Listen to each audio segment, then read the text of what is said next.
के चेहरे पर। अनस कहते हैं कि माँ ने हमारे चेहरों पर नजर डाली और हमसे कहा कि वाकई तुम्हारा क्लास फेलो फौत हो गया है, क्या वाकई तुम्हारा साथी फौत हो गया है, क्या वाकई तुम्हारा साथी इंतकाल कर गया है। अल्लाह अकबर। तो सबने कहा कि हाँ ये इंतकाल कर गया है। अल्लाह अकबर। अब माँ ने क्या किया, माँ जमीन पर बैठी और बच्चे के पैरों के पास आई, बच्चे के कदमों को उठाया, पैरों को उठा के माँ ने चूमा, चूम के आंखों से लगाया, आंखों पे लगाया, फिर सीने से लगाया। माँ ने पैर वापस रख दिए, दोबारा जमीन पे बैठी, सर को सजदे में रखा, हाथ को उठा के दुआ फरमाई, ऐ परवरदिगार आलम, ऐ परवरदिगार आलम, मैं दौलत के लिए ईमान नहीं लाई थी, मैं जायदाद के लिए ईमान नहीं लाई थी, मैं पैसों के लिए ईमान नहीं लाई थी, अरे मैं तो तुझे और तेरे रसूल को देखकर ईमान लाई थी। ऐ परवरदिगार आलम, तुझे जान लेना है, मुझे कोई परवाह नहीं, जो आया है उसको जाना है,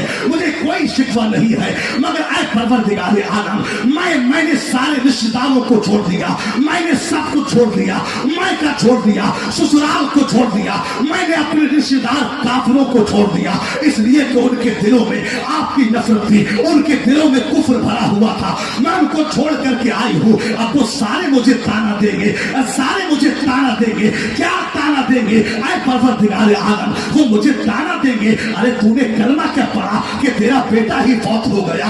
ऐ परवरदिगार आलम कि अगर तूने दिले मुस्लिम की दिल जोई नहीं, ताना देंगे बुत के मोमिन का खुदा कोई नहीं। ऐ परवरदिगार आलम, मैं जानती हूँ कि तू मौत देने पर कादिर है, तो तू जिंदगी देने पर भी कादिर है। ऐ परवरदिगार आलम, अपने करम फरमा, रहमत का दरवाजा खोल, मैं तेरे महबूब की बारगाह नाज में रहती हूँ।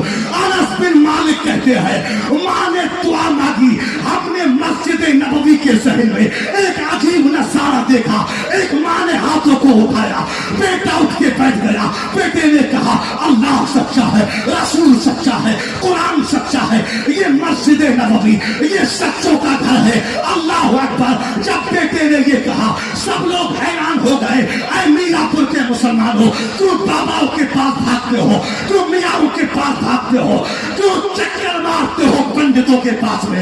याद रखना माँ ये ऐसी हस्ती है, दुनिया जमाने में परेशान ना हो, माँ के कदमों में आ जाओ, दुआ करा लो। अरे जिस माँ की दुआ से अल्लाह बेटे को जिंदा कर सकता है, उस माँ की दुआ से तेरा कारोबार भी अच्छा हो सकता है, उस माँ की दुआ से तू जमीन की बस्तियों से आसमान की बुलंदियों पे फाइज भी हो सकता है।